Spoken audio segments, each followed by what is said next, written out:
Mesdames et messieurs, bonjour et bienvenue à votre émission Langue fourchue. Voici un phénomène silencieux dont nous nous réveillerons douloureusement. La mendicité dans nos villes. De tout temps et lieu, il y a toujours eu des mendiants. Métier des indigents et autres handicapés au départ, le phénomène de la mendicité prend des proportions incontrôlables de nos jours. Et Ouagadougou est en passe d'en devenir la capitale. Vous ne stationnerez pas un seul feu tricolore aujourd'hui sans être envahi par une horde de mendiantes, de mendiants, vous harcelant pratiquement pour qu'une pièce tombe de votre poche ou de votre sac à main.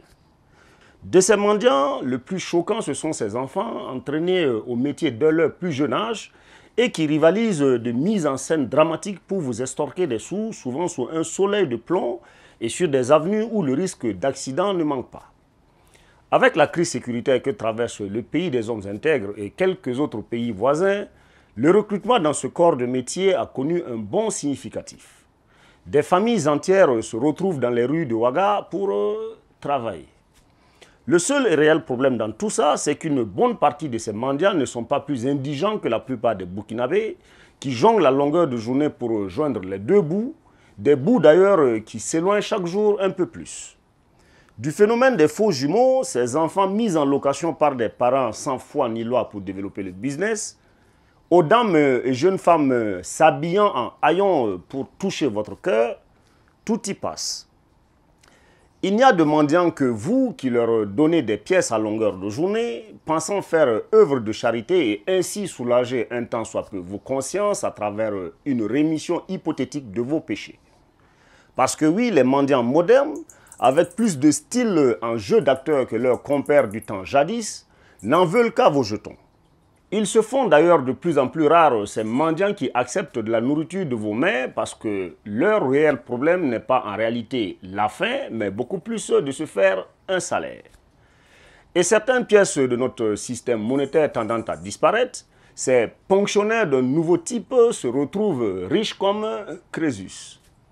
Ainsi, tôt le matin ou à la descente le soir, il n'est pas rare de voir certains vendre de la monnaie à des stations d'essence, des boulangeries ou tout autre commerce ayant recours aux jetons, et cela sous votre barbe. Bref, la plupart de ceux que vous pensez indigents sont nettement plus riches que vous et moi réunis, et ils gagnent leur vie le plus simplement du monde, en jouant la comédie. Quelqu'un a-t-il souvenance de ce vieux mendiant abidjanais bien visible dans le temps à un carrefour bien connu et fréquenté et dont on disait qu'il avait un ou des immeubles dans un quartier huppé de la capitale ivoirienne? Il s'en trouve certainement des comme lui plein le faso. Mais le propos n'est pas simplement à cette nouvelle manière de se faire de l'argent gentiment sur le dos des autres, mais beaucoup plus sur le plan même de la sécurité.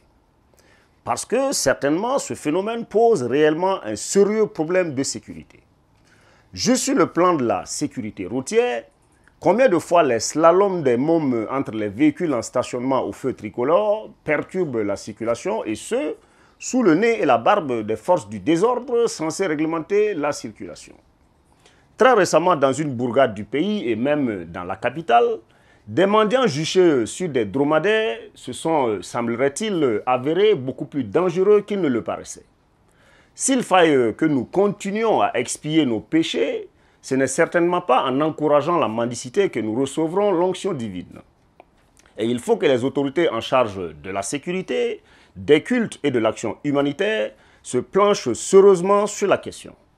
Marie-Laurence de la Maréchaussée de son temps avait entrepris des actions visant les enfants en situation de rue, et même que ceux-ci, après avoir été lessivés, hébergés et nourris, se retrouvaient bien vite dans leur habitat naturel. Vivement que nos autorités apportent une solution durable à ce nouveau danger qui plane sur nos têtes, sinon pas si sûr que nous les portions encore longtemps sur les épaules par ces temps d'insécurité. J'ose espérer que le colonel Bationobi et ses hommes y jetteront un rapide coup d'œil. À bon entendeur,